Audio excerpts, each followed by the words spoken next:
Lucas capítulo 23, versículos 26 al 42. Realmente vamos a ir menos. Como decía, solamente vamos a ver un par de versículos ahí. Lucas 23, la crucifixión de nuestro Señor Jesucristo y su muerte.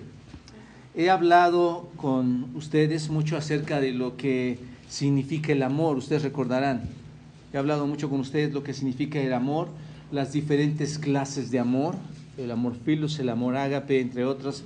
He hablado de esto ya, acerca de esto mucho con ustedes, y cómo Dios ama en muchas áreas. Dios no se limita a una sola forma de amor, hermanos. Dios ama al Hijo, ¿no es cierto? Dios ama a los hombres, y tendríamos que ir espaciando cada tipo de amor en el que Dios muestra su amor en diferentes formas a la humanidad y a lo que Él ama al Espíritu Santo, ama a la Trinidad. Entonces tendríamos que entrar a cada rasgo de ellos. Pero esta mañana quiero hablarles acerca de un amor muy especial, y yo creo que muchos de nosotros lo hemos experimentado cuando ha sido real. Y digo esto, hermanos, porque hay amigos, porque no muchos han experimentado este amor, o hay algunos que piensan que lo han experimentado y que piensan que bajo una salvación no genuina están experimentando el amor de Dios, hermanos, amigos. Es importante poder distinguir esto.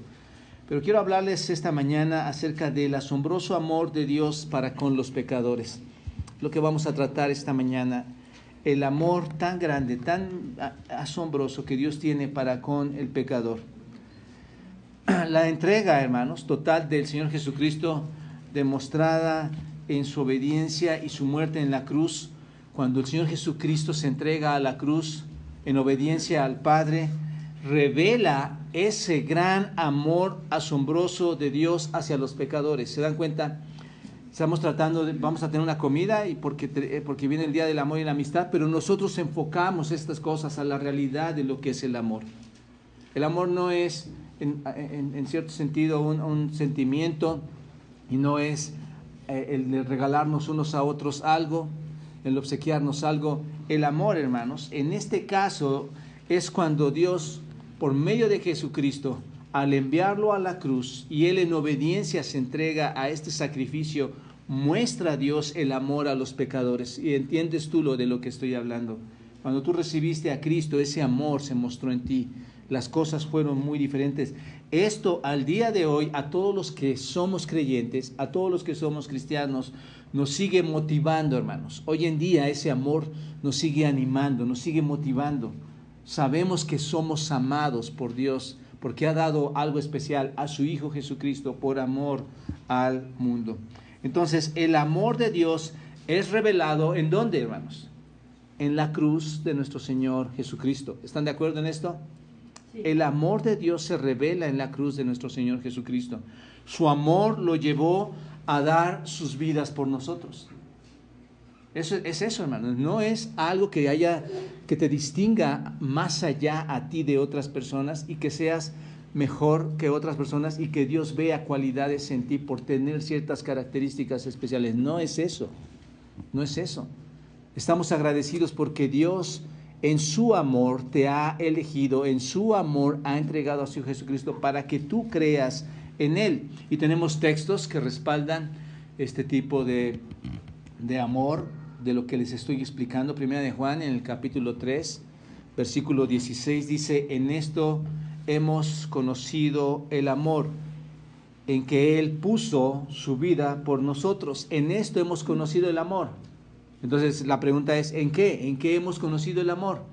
Y el texto que dice, ¿en que qué?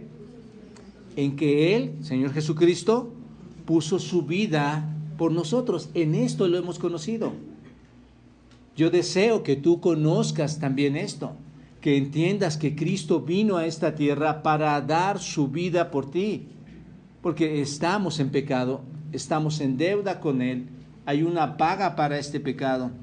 Entonces Él puso su vida por nosotros Y nos hace la exhortación, también nosotros debemos poner nuestras vidas por los hermanos. Si aún fuera necesario, hermanos, deberíamos poner nuestras vidas por cada uno de ustedes. ¿De acuerdo? Juan capítulo 10, versículo 11 dice, yo soy el buen pastor da su vida por las ovejas. ¿Qué hizo el buen pastor, hermanos? Dio su vida por las ovejas. ¿No es cierto? Ahí está, otra vez, Efesios capítulo 2, hablando de Dios, muestra el amor, enviando a su Hijo Jesucristo a morir en la cruz. Efesios 5:2 dice, y andad en amor, como también Cristo nos amó y se entregó a sí mismo por nosotros. Cristo nos amó y se entregó a sí mismo, ¿por quién? Por nosotros. Ofrenda y sacrificio, ¿a quién? Al Padre, a Dios en olor fragante. Esto es maravilloso, hermanos. Esto es sorprendente, ¿no es cierto? Ponte a pensar quién eres tú para que Dios haya entregado a su Hijo Jesucristo. ¿Cuáles cualidades tienes que basten para que Dios te ame? Su misericordia, su gracia, su amor se revela aquí. Apocalipsis capítulo 1, versículo 5 dice, y de Jesucristo el testigo fiel, el primogénito de los muertos, el primero en resucitar, y el soberano de los reyes de la tierra, al que nos amó y nos lavó de nuestros pecados con su sangre. Cuando nosotros cantamos, hermanos, estamos cantando de su amor. Estamos cantando de su misericordia. Estamos cantando de que Él derramó su sangre. Y esa sangre, hermanos, derramada, veámoslo en el sentido espiritual, ha limpiado nuestras vidas. Hemos sido renacidos en el Señor. Entonces, hoy quiero contarte sobre este amor. Cómo es que Cristo da su vida por nosotros, enviado por el Padre. Hoy quiero contarte sobre este amor tan especial de Dios para con nosotros los pecadores, según lo que encontramos aquí en las Escrituras. Y espero, y aquí seguramente hay unos nuevos, no tengo fuerza para hablar fuerte ahora contigo, quisiera hacerlo, y espero que Dios me siga ayudando para hacerlo. Quisiera hablarlo más fuerte, pero quiero que escuches esto. Espero que esta verdad que vas a escuchar esta mañana te lleve a tomar decisiones correctas en tu vida personal y en tu vida familiar. Espero que esto cambie tu situación.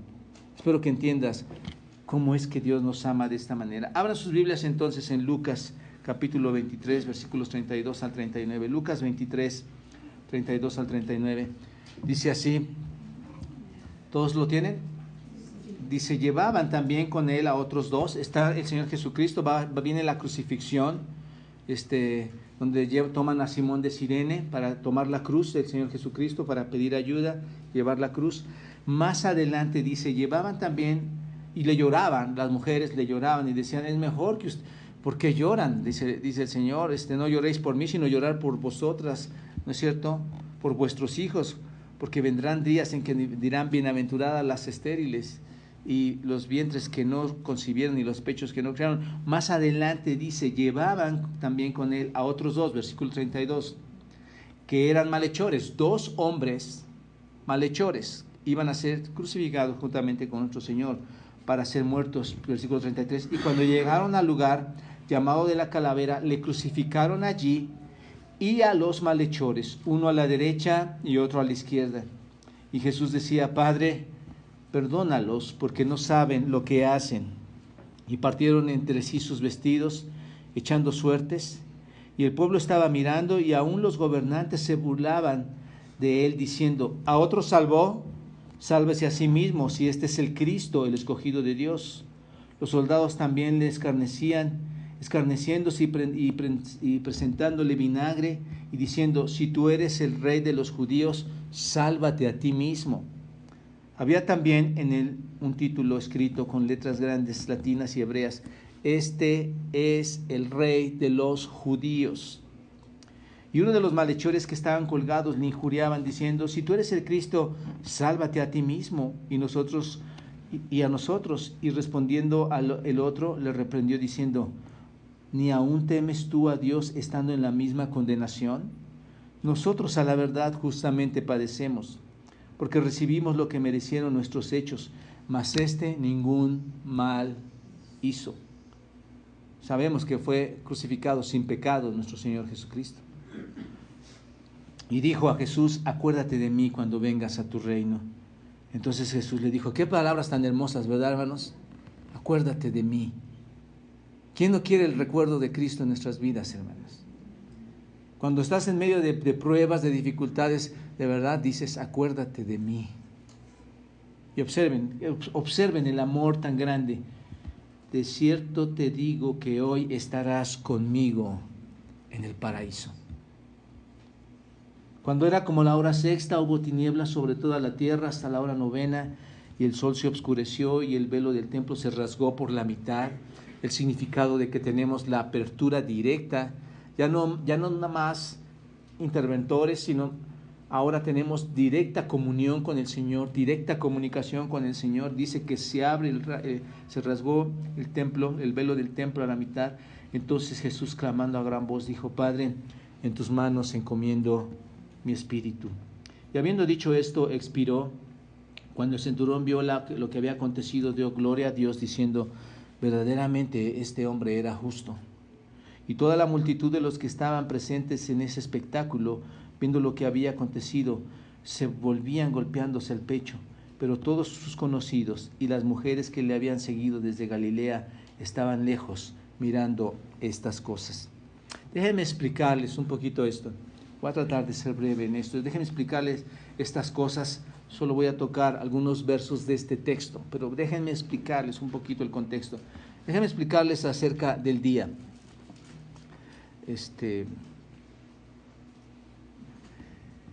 El día de la crucifixión de nuestro Señor Jesucristo fue en viernes.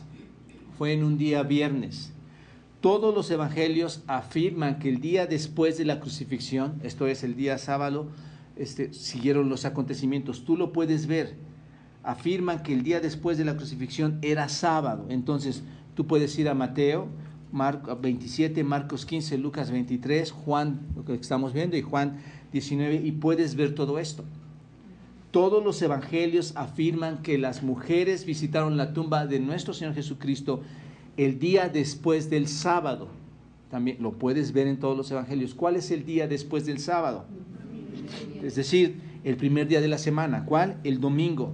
Mateo 28, Marcos 16, Lucas 24, Juan 20. Ahí lo vas a ver. Y por cierto, aquí estamos reunidos. Cuando es la resurrección y tenemos nuestra celebración de resurrección, aquí estamos reunidos el domingo porque celebramos. En los domingos son celebraciones, ¿no? Tenemos un servicio de celebración por la resurrección de nuestro Señor Jesucristo. Es la razón por la que estamos aquí.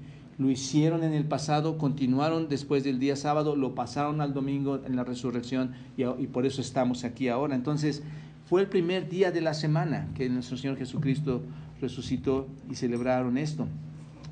Ese fue el día. ¿Cuál fue el método que usaron?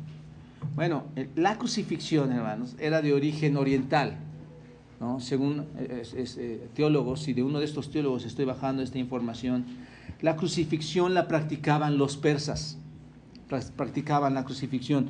Fenicia también practicaba la crucifixión, eran prácticas bárbaras, ¿no? Con frecuencia usaban también este método de la crucifixión. Pero Roma la adaptó y la perfeccionó por medio de llevar a cabo la pena capital. Eran lo que usaban para llevar la pena capital a los que iban a ser crucificados. Entonces Roma la empleó a tal grado, hermanos, Roma usó la crucifixión a tal grado, amigos, que es más de lo que tú pudieras imaginarte. La crucifixión fue algo más de lo que puedes imaginar. Fue algo duro, hermanos. Déjenme decirles, después de que una persona era sentenciada, el condenado era azotado con un látigo de cuerda, con fragmentos de metal o fragmentos de hueso. Era azotado con ese tipo de material. Entonces le exigían a este condenado que llevara una viga transversal. Esa viga transversal sobre sus hombros, tenía que llevarla cada persona que iba a ser ejecutada, y esta viga medía aproximadamente 2 metros de largo, como de longitud, pesaba aproximadamente 14 kilogramos. Era fijada esta viga en un poste vertical, que ya cuando llegaban al lugar, ese poste vertical ya estaba ahí colocado en el lugar que se iba a realizar la ejecución. Entonces el condenado llegaba con su madera transversal, llegaban aquí y la otra madera ya estaba puesta en pie ahí, y se usaban clavos aproximadamente, hermanos, de clavos con cabezas, para poder impedir que se zafara. Eran clavos grandes de 7 pulgadas con una cabeza y que el cuerpo no se pudiera zafar de ahí. Eran los clavos que se usaban. Se metían por las manos de la víctima, se metían por los pies de la víctima, así es como lo manejaban. Los romanos habían aprendido a poner estos clavos de manera especial. Los ponían en los pies, sabían que podían inclinar los pies del condenado para que éste pudiera apoyarse, levantarse y poder respirar. ¿De acuerdo? Habían aprendido este tipo de métodos tan crueles. Entonces, estos se empujaban para que la víctima pudiera entonces apoyarse en el clavo de los pies y llevar el cuerpo hacia arriba momentáneamente para poder tener oxígeno para respirar con mayor facilidad. Esto prolongaba la muerte, obviamente, ¿no? Y era muy doloroso que tú en un clavo te levantaras. Bueno, esta es la manera en que nuestro Señor Jesucristo padeció por los hombres. Y la muerte, hermanos, raramente llegaba esta muerte en aquel condenado por 36 horas, esto es día y medio. No siempre era así. Normalmente les tomaba 2 o 3 días para morir a estas personas. Y mientras tomaba esos 2 o 3 días, ¿qué crees que sucedía? Había un dolor debido a toda la flagelación que habían pasado, ¿no es cierto? Había un dolor fuerte, había una sed tremenda, insaciable. Obviamente su cuerpo empezaba a acalambrarse, empezaba a sufrir más, venían mareos y no dejemos por un lado la vergüenza pública, hermanos, porque esto era todo un espectáculo muy morboso. Todo esto se combinaba, hermanos, para hacer de la crucifixión una de las formas más terribles y horribles de morir. No hay manera de describir la crucifixión y lo que pasó aquí. Esto es lo que los hombres hicieron ¿con quién? ¿Con cuál propósito? ¿No? Dios, hermanos, cuando esto sucedió, Dios puso tu iniquidad, tomó tus pecados y los puso ¿en dónde, hermano? Arriba del acusado. ¿Quién era el acusado? Aquí espero que pienses algo especial. Tomó tus pecados. Qué precioso, hermanos, es cuando te dicen, ¿sabes qué? No tienes nada. No hay cáncer, no hay diabetes, no hay este sufrimiento para ti. Esto es lo que hizo Dios, hermanos. No hay pecado para ti. Hay un sustituto. Este es Cristo, mi Hijo amado, al cual lo entrego por amor ¿a quién? A ustedes, a mí. Vamos, hay que apreciar ese amor. Hay que apreciar ese amor. Cristo murió para pagar la penalidad de tu pecado y mi pecado. ¿Te das cuenta de esto? Y probablemente mucha gente no lo entiende porque dice la Escritura que la cruz para muchos es ¿qué? Locura. No le entienden. Eso no es verdad. Pero la cruz es una realidad, hermanos. En Él muchos de ustedes han sido transformados y cambiados. Tu vida ahora es diferente a como lo era antes. ¿Te das cuenta de esto? Cristo murió, y tienes que verlo de esta manera, Cristo murió por ti y murió por mí. Esto es especial. ¿Qué es lo que busca o qué es lo que buscaba Cristo con esto? Bueno, no piensen o no pensemos que Cristo o nuestro Señor Jesucristo buscaba la simpatía, la afiliación de la gente de aquel entonces, hermanos. Ni siquiera está buscando, como no la buscaba en aquel entonces, tampoco la está buscando hoy en día, en este siglo, tu simpatía. Él no lo hizo por eso. A veces cuando compartimos el Evangelio, las personas parece que, oye, ¿quieres hacerte miembro de nosotros y pertenecer a Cristo? Y como si te afiliaras a un club social. y dice, sí, yo quiero pertenecer a ese Cristo que se ve tan en los cuadros, y en los yesos y en las maderas, crucificado y sangrentado. Hermanos, entendamos, Cristo no hizo eso para sentir simpatía o para llevar simpatía hacia Él. Lo que tocaba a las personas de aquel tiempo, hermanos, como a nosotros hoy en día, ¿qué era? No era mostrar simpatía, sino era creer en ¿quién? En Él. Te estoy dando un resumen breve de la crucifixión, pero lo que te corresponde hoy en día a ti es también ¿qué? Creer en Él. Esto lo hizo para que creyéramos en Él, dando en rescate, en propiciación por el pecado de cada uno de nosotros. Lo mismo entonces sucede hoy en día. En este mismo siglo nosotros debemos aprender a arrepentirnos, entender más que aprender, entenderlo bajo la Escritura, arrepentirnos y creer en Él. Porque hay una deuda que tenemos con el Señor y esta la puede pagar únicamente el Señor Jesucristo. Como decía, las estatuas que tú ves, los cuadros que colocan en las casas, que representan a Cristo muriendo en una cruz, provocan una especie de tristeza, ¿no es cierto? Provocan una especie de simpatía, lo que estoy hablando. Claro, hermanos, que nosotros sentimos, nos sentimos mal la forma en que padeció nuestro Señor Jesucristo, nos despierta sentimientos como humanos que somos, nos despierta sentimientos de lo que padeció. Sin embargo, entendamos una cosa, lo que el Señor buscaba y lo que busca actualmente en aquellos que saben de su muerte en la cruz es una fe sincera y no una simpatía, hermanos, o tener compasión y tristeza por lo que vemos en los cuadros. Cristo no murió para quedar impregnado en un cuadro. Cristo no murió para que tú lo vieras en una cruz como si Él estuviera colgado ahí todavía. Cristo no murió para que nos estemos compadeciendo de Él. Hermanos, el Señor Jesucristo, amigos, murió para que tú te arrepintieras y creyeras en Él y tuvieras una nueva vida. ¿Te das cuenta? Ahora bien, observemos algo especial, sin dejar a un lado la importancia de la muerte de nuestro Señor Jesucristo. Consideremos algo especial. Estoy hablando de la muerte de Cristo, pero algo especial aquí en los textos. La promesa del paraíso, la estuvimos leyendo aquí ahorita. La promesa del paraíso.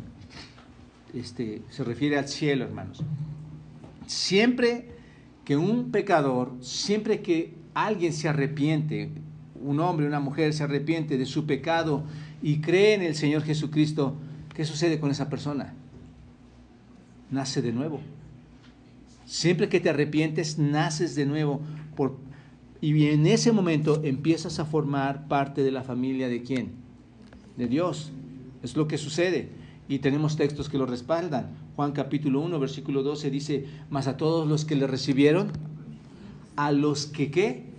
Creen en su nombre, les dio potestad. ¿Cuál potestad les dio? De ser hechos parte de la familia de Dios. Esto es, Él es mi Padre, yo soy su Hijo. Eso es lo que sucede cuando tú crees en el Señor. Entonces, la salvación, hermanos, es una experiencia muy especial. Cuando tú obtienes la salvación en el Señor Jesucristo, es una experiencia maravillosa. ¿Por qué? Porque es un milagro. La salvación es un milagro. Es un evento de Dios. ¿Sabes cómo lo llama la Biblia este milagro? Juan capítulo 3, versículo 3, lo llama nacer de nuevo. Nacer de nuevo. ¿Quién de ustedes ha nacido de nuevo? ¿No? ¿O quién de ustedes se pregunta como Nicodemo, ¿tendré que volver a salir del vientre de mi madre? ¿Te dan cuenta? Por eso digo que es un milagro. No es un milagro, no es algo especial la salvación en tu vida. Hablo a los que la han experimentado de verdad y que espero que ahora que tú lo estás escuchando realmente sea algo fidedigno en tu vida, una salvación genuina, una salvación que te dirija al cielo, a la eternidad, a la presencia, al servicio y a la obediencia de Dios. No una salvación de charlatanes, donde alguien te ha engañado diciéndote que al orar recibes a Cristo y todo se ha arreglado en tu vida. Mentira, hermano. Mentira, amigo. Tú necesitas una relación cercana con el Señor, muy personal con el Señor. Entonces Juan la llama aquí, lo llama nacer de nuevo. Juan capítulo 3, versículo 3 dice, respondiendo Jesús le digo, de cierto te digo, que el que no naciere de nuevo, ¿qué? No puede ver, ¿qué? El reino de Dios. Ahí está, hermanos. No perteneces a esa familia y no puedes entrar al reino que Dios tiene. ¿Se dan cuenta? Cada conversación es asombrosa, hermanos. Cada conversión, perdón, es asombrosa. Tú me puedes platicar de tu conversión, ¿no es cierto? Cuando fue genuina, la tuya y la mía. Yo te puedo platicar de la mía, tú puedes platicarme de tu conversión, cómo el Señor llegó a tu vida, tal vez en los momentos más difíciles, tal vez en los momentos más tranquilos, dependiendo de la circunstancia que Dios haya elegido, Él llegó a tu vida en un tiempo especial.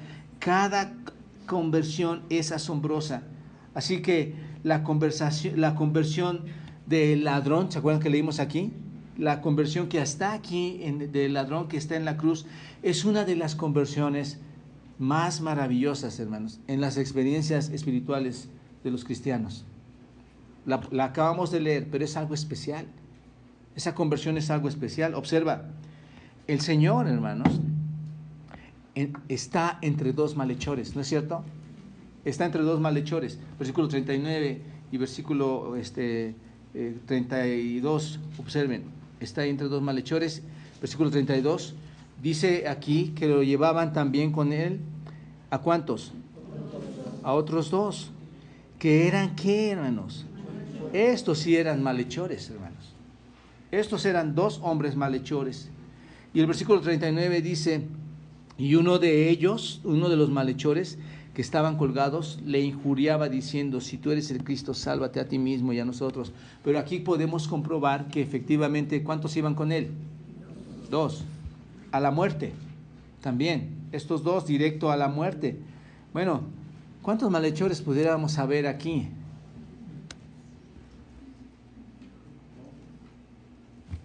¿Cuántos caminamos junto a él, hermanos? Pero observen qué pasa con este hombre, hermanos. El Señor, nuestro Señor Jesucristo, está colgado entre estos dos, suspendido entre los cielos y la tierra, entre estos dos ladrones, entre estos dos malhechores.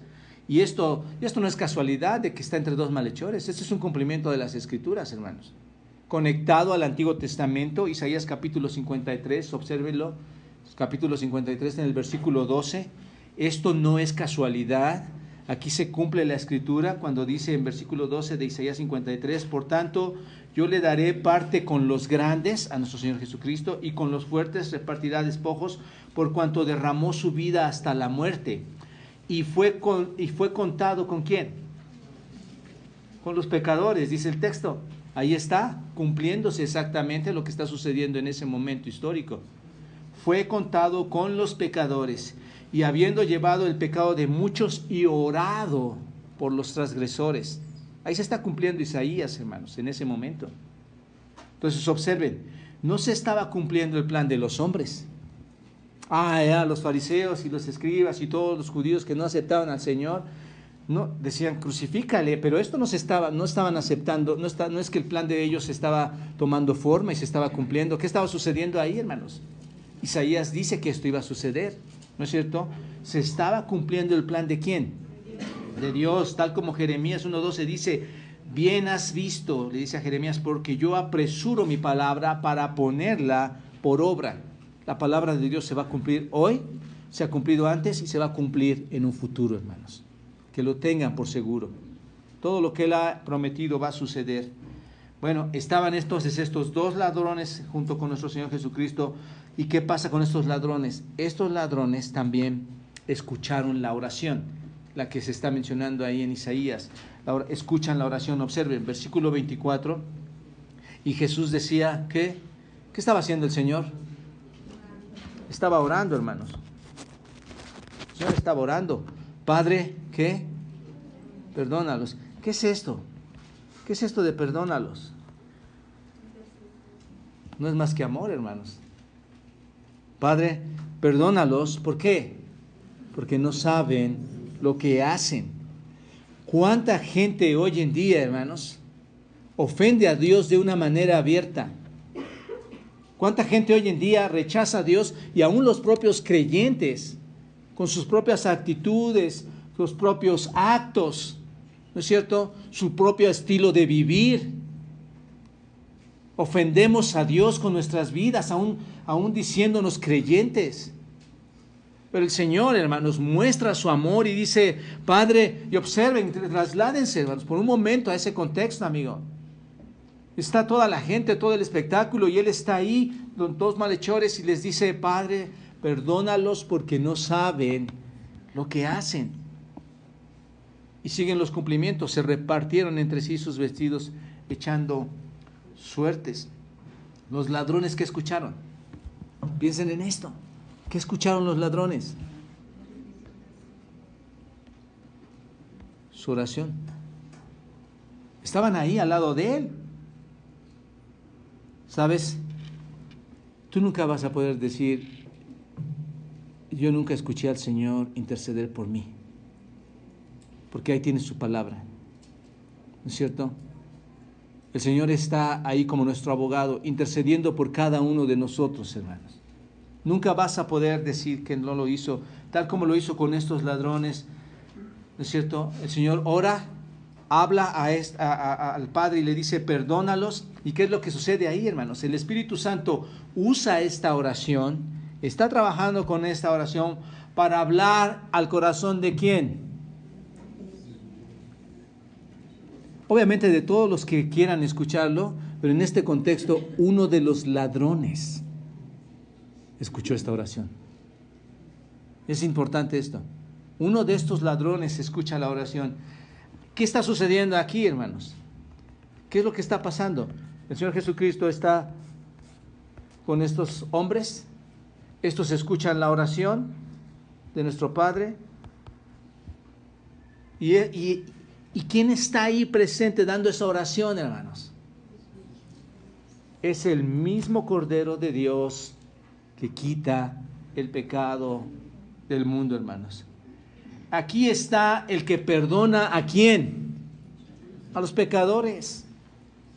Aquí está presente ante estos hombres, hermanos, nuestro Señor Jesucristo, perdonándolos, que ora a Dios para que tenga ¿qué? Misericordia de ellos.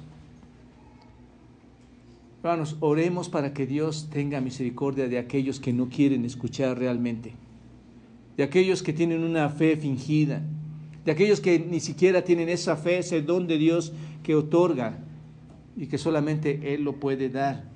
Entonces, ahí está este panorama en este texto, dándose todas estas cosas.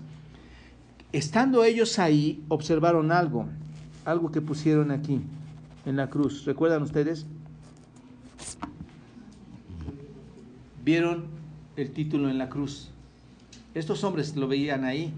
Había también, dice el versículo 38, había también sobre él un título, el cual es escrito con letras grandes, latinas y hebreas. ¿Qué decía este título?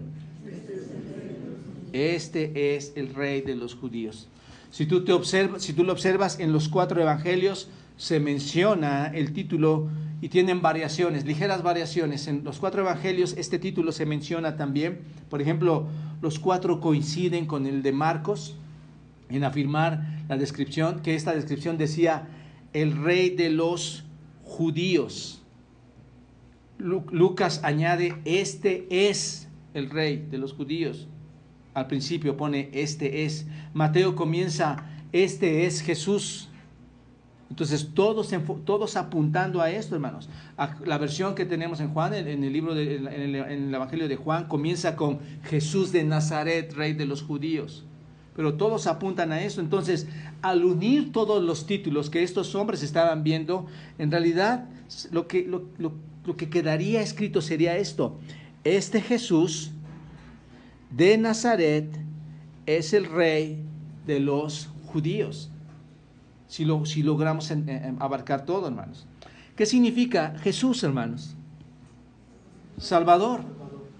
Salvador. Romanos capítulo 10, versículo 13 dice, todo aquel que invoque el nombre del Señor será ¿qué? Salvo. Salvador. Él es el Salvador. Rey. ¿Qué piensan cuando viene esta palabra rey? El Salvador tiene un reino. Todo rey debe de tener un reino. ¿Se dan cuenta? Entonces, ahí está la salvación, aquí está un reino, ¿Y Nazaret qué era, hermanos? ¿Era una ciudad de prestigio?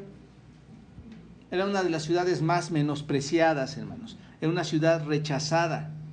Entonces, observen, el Salvador, el rechazo y el reino. Entonces, ellos podían pensar, no es un criminal. Este hombre que están crucificando no es un criminal. ¿Él qué es? El Salvador, Rey de los perdidos, los pecadores. Él es nuestro Rey, hermanos. El que me ha perdonado, el que me ha salvado. Era lo que estaban viendo ellos ahí en la cruz. ¿Se dan cuenta de esto? Entonces, era lo que estaban observando y hasta ese momento era lo que estaba sucediendo. ¿Qué más pasaba ahí? ¿Qué estaban escuchando estos hombres? Todas las injurias hacia nuestro Señor Jesucristo. Observen, versículo 37, y diciendo, si tú eres ¿qué? Porque ya estaban viendo esto. Si tú eres el rey, tienes este reino, sálvate a ti mismo. Obviamente estaban ahí injuriando todavía, hermanos. Ellos podían haber pensado, si salvó a otros, puedes salvarme a mí también, ¿no es cierto? Esto significa que podían hablar con él, estaban ahí cerca. ¿Y por qué estoy poniendo todo esto, hermanos?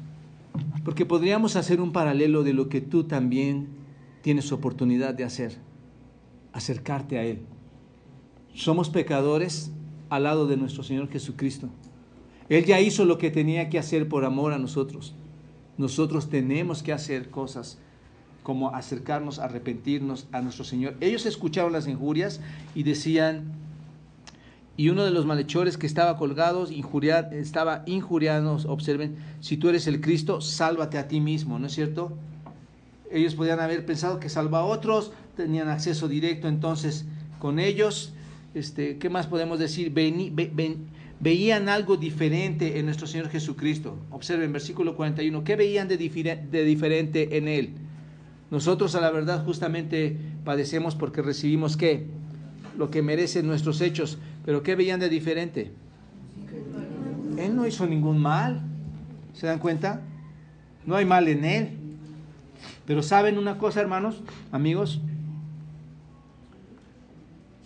Uno tuvo la oportunidad de encontrar a Cristo. Uno de ellos tuvo la oportunidad, observen, versículo 42. Y dijo a Jesús, yo lo manejo. Y dijo a Jesús, acuérdate de mí cuando vengas a tu reino. Ahí está. Tuvo la oportunidad, acuérdate de mí. Mateo 27, Marcos 15 relatan que ambos criminales, y entiéndanlo hermanos, ambos criminales se unieron, los dos estaban burlándose en contra de nuestro Señor Jesucristo.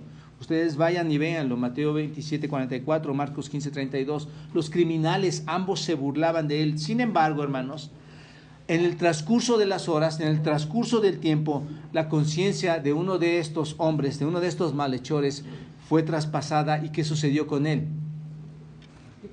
Se arrepintió. ¿Sabes?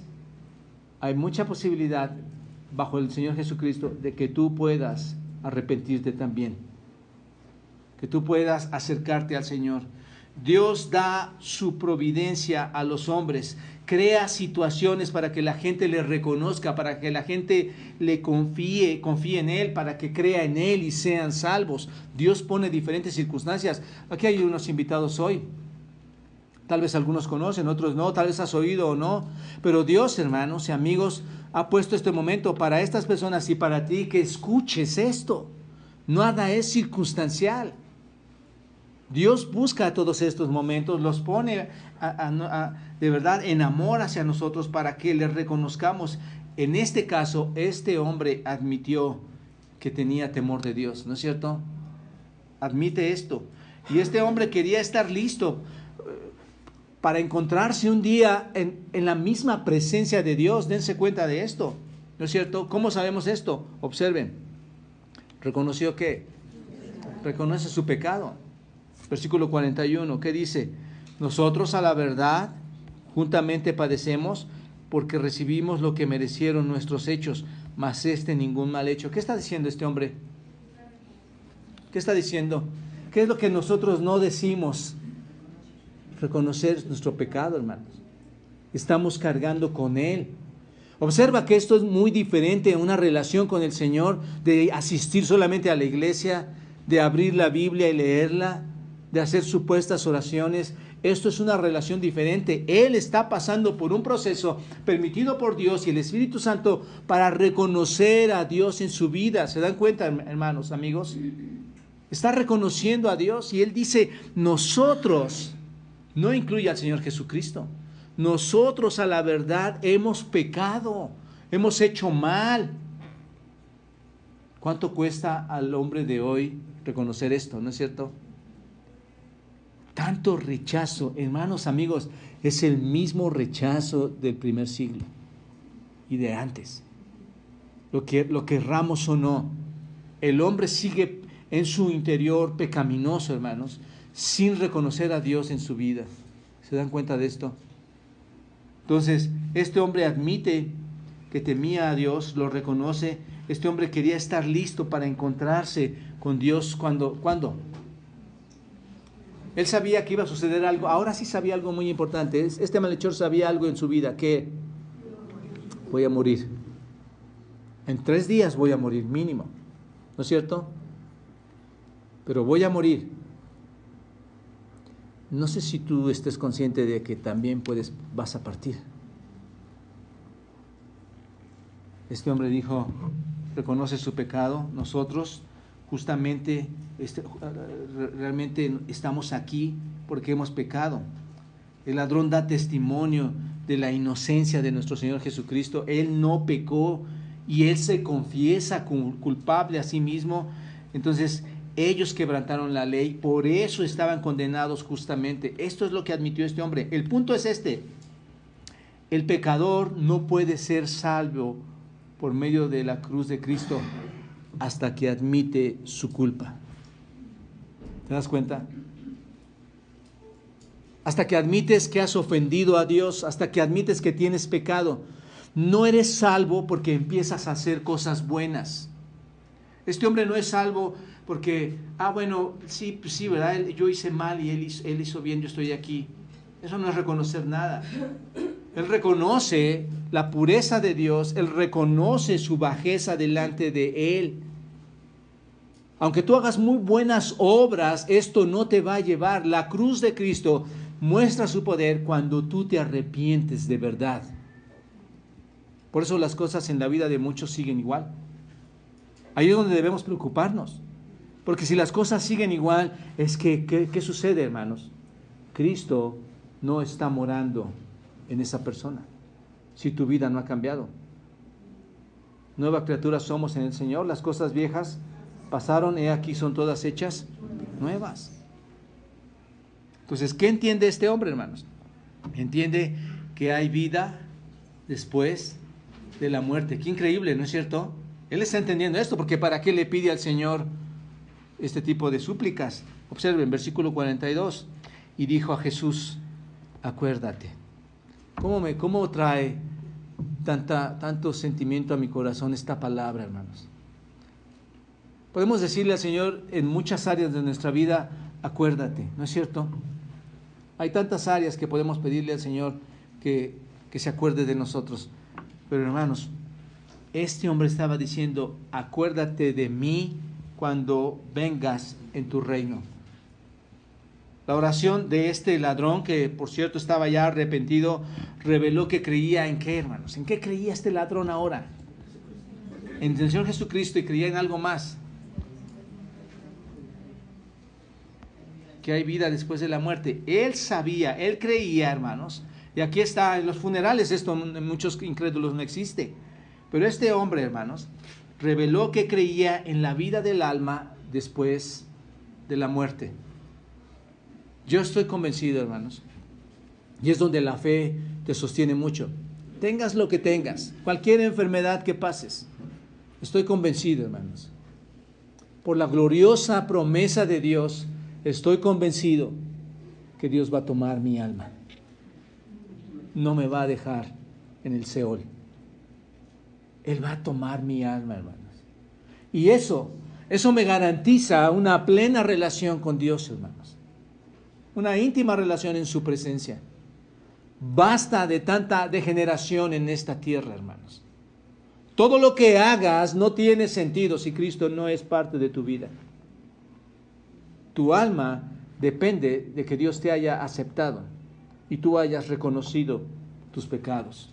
¿Te das cuenta de esto? Este hombre reconoce que su alma iba a ser tomada después de la muerte, en la que Cristo, únicamente Cristo, y entiéndalo esto, por más que te esfuerces, tú no tienes potestad de absolutamente nada. Por más que te esfuerces, tú no puedes cambiar los hechos. Cristo tiene potestad en un reino, les explicaba esto. Si Él es rey, tiene un reino para gobernar el alma ¿de quién? De todos los que han creído en Él, de cada hombre que haya creído en Él. Y pronto, hermanos, este hombre entraría en ese reino a pesar de su muerte tan cercana, ¿no es cierto? Tan inminente. Este hombre iba a entrar a ese reino. Mi pregunta, ¿qué piensan? ¿Llegó al paraíso? ¿Llegó a la presencia de Dios su alma? ¿A dónde va tu alma? ¿De qué vale tener mucho, hermanos, si nuestra alma se pierde? ¿De qué vale? Observen también su petición. Era una súplica por misericordia. Observen, porque también revela su comprensión de que no había esperanza aparte de la gracia divina de Dios. No había esperanza, y que la esperanza de esa gracia estaba en manos ¿de quién, hermanos? De Jesús. Estaba únicamente en sus manos. Todo lo anterior demuestra la fe verdadera de este ladrón que pronto iba a morir. Y Cristo en su gracia, hermanos, ¿qué hace? Le asegura la salvación. Entonces Jesús le dijo: de cierto te digo que hoy, ¿qué? Estarás. ¿Cuánto tiempo? Te prometo 2 días. Aquí está este verbo, hermanos. Estarás continuamente, continuamente. ¿Cuánto tiempo? Por la eternidad. Estarás. ¿Quién está haciendo esta promesa tan especial, hermanos? ¿Quién está haciendo esta promesa tan maravillosa? ¿Por qué no hemos de cambiar nuestras vidas? ¿Por qué nuestras transgresiones siguen atentando contra Él? ¿Qué necesitamos? Que haya más pruebas, hermanos. ¿Qué más necesitamos? Su promesa es: hoy estarás conmigo.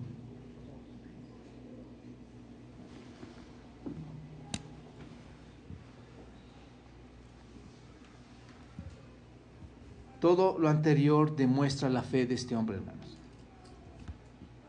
¿Por qué murió entonces el Señor Jesucristo? Déjame terminar con esto. Él murió para que viviéramos con Él, hermanos. Viviéramos en Él, perdón. Esta palabra es importante. Para que viviéramos en Él. ¿Quién puede tener vida eterna sin Él? Nadie. En esto se mostró el amor de Dios para con nosotros, en que Dios envió a su Hijo unigénito al mundo para que vivamos por Él. Aunque tú quieras vivir tu vida, aunque tú pienses que lo vas a hacer, que lo vas a lograr, que va a haber muchos éxitos, déjame decirte, Él murió para que viviéramos en Él. Solo en Él tenemos la vida eterna. ¿Se dan cuenta? En esto consiste el amor. No en que nosotros hayamos amado a Dios, sino que Él nos amó a nosotros y envió a su Hijo en propiciación por nuestros pecados. Entonces, es para que vivamos en Él, para no estar muertos en nuestros delitos y pecados. Ese es el punto, hermanos. Efesios 2:1 dice: y Él os dio vida cuando estabais muertos en vuestros delitos y pecados. Número 2, Él murió para que viviéramos no solamente en Él está la salvación, sino que viviéramos por Él. ¿Qué es lo que hacemos hoy en día, hermanos? Los supuestos creyentes dicen que viven en Él, que Él les ha dado la salvación y que viven para Él o viven por Él, pero en realidad no están dando sus vidas al Señor. El Señor murió para que vivamos por Él. ¿Se dan cuenta? No vivimos para nosotros, ese es el punto, sino vivimos ¿para quién? Para el Salvador. Ese es el punto. Segunda a los Corintios capítulo 5 versículos 14 y 15 dice: porque el amor de Cristo nos constriñe, pensando esto, que si uno murió por todos, luego todos murieron. y por todos murió para que los que viven, esto es, los que hemos creído, ya no vivan para sí. Él murió para que no vivieras, Él no murió para que vivieras para ti y hicieras lo que tú quisieras, sino para aquel que murió y resucitó por ellos. ¿Para quién vivo? Para Cristo, para obedecerle, para seguir sus pisadas. ¿Se dan cuenta? Y tercero, Él murió para que viviéramos con Él. ¿Qué significa este con? 1 Tesalonicenses 5, 9 al 10 dice, porque no nos ha puesto Dios para ira, sino para alcanzar salvación por medio de nuestro Señor Jesucristo, quien murió por nosotros para que ya sea que velemos o que durmamos, esto es, ya sea que hoy esté aquí vivo o muerto, un día, ayer, antier, un mes antes, ya sea que vivo o muerto, vivamos juntamente con Él. ¿Qué significa esto, hermanos? Que un día está aludiendo a que vivos y muertos, sea el tiempo que sea, hermanos, en cualquiera que sea el caso, un día viviremos en plena unidad con Él. ¿Te das cuenta? Y juntos para siempre con nuestro Señor Jesucristo, nuestro Salvador, que murió como nuestro sustituto por nuestros pecados. Saber que vamos a ir al cielo, hermanos, debe hacer una diferencia en la manera en que vives en este mundo. Saber que vas a ir al cielo debe hacerte pensar, en actuar en tu familia diferente. ¿Te das cuenta? La esperanza de ir al cielo no descansa en lo que yo te estoy diciendo aquí, no descansa en lo que tú pienses. La verdad de estar en la presencia de Dios descansa en lo que la Escritura dice, porque la Escritura es la voz de Dios, y la Escritura dice en Juan capítulo 14, versículos 2 y 3, en la casa de mi Padre muchas moradas hay. Y si así no fuera, yo os lo habría dicho, voy pues a preparar lugar para vosotros. Sus promesas descansan en su voz. Él me lo ha prometido, hermanos. Estoy como un niño ansioso de ver lo que Dios me ha prometido. Estoy deleitándome en sus promesas, aun cuando en esta vida aún tengamos diversas dificultades, hermanos. Yo confío que en su amor el Señor me va a llamar a su presencia, o vivo o muerto, solo por su amor. No es el amor callejero, es el amor ágape que Dios desbordó en la cruz, el cual me hace tener una relación con Él. Señor, gracias por permitirnos estar aquí esta mañana. Te pido tu favor, Señor, en cada familia que está aquí, que tú obres, que tú, Señor, trabajes con nosotros en entender nuestra salvación, en entender nuestra verdadera relación contigo, en entender nuestro amor hacia ti, Señor, pero sobre todo en entender lo que tú, en tu amor, hiciste por nosotros. Padre, estoy seguro que aquí hay personas que están ocupando un lugar y que sus vidas no son las más adecuadas, las cuales tú, Señor, las conoces perfectamente, sabes cómo se mueven, sabes lo que hacen en su intimidad, sabes lo que piensan, Señor, y aún sus palabras no salen y sabes lo que hablan. Señor, perdónalos, Padre, como nos has perdonado a nosotros. Y Señor, que tu amor también sea derramado en ellos. Los pongo en tus manos, mi Dios. Bendíceles. Glorifícate en la salvación que nos otorgas en Cristo, Señor. Amén.